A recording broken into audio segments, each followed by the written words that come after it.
Ka yi tunani, wani yaro daga Afirka wanda ya fara kasuwanci tun yana ƙarami, ba shi da masana'antar sukari, ba shi da masana'antar siminti, kuma ba shi da biliyoyin dololi, amma yana da mafalki mai girma, jarumcewa da tsammanin canza nahiyar Afirka.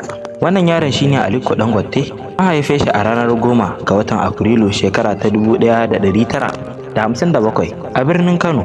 Cikin ahali masu kasuwanci, yana ƙarami yana sha'awar saye da sayarwa, amma ana ba da labarin su cewa yana sayan alewa ya saida ta domin riba a wannan lokacin. Bayan ya gama karatu ya amshi ramce daga danginsa domin ya fara kasuwanci. Da ya samu wannan damar bai bata ta ba. Ya fara sana'ar shinkafa, sukari da siminti. Kowace shekara kasuwancin shi ya kasance yana karuwa saboda gaskiyarsa da kawo kaya mai inganci da sayar su a farashi mafi arha. Daga baya ya kafa kamfanin siminti wanda ya zama ɗaya daga cikin manyan kamfanoni a Afirka.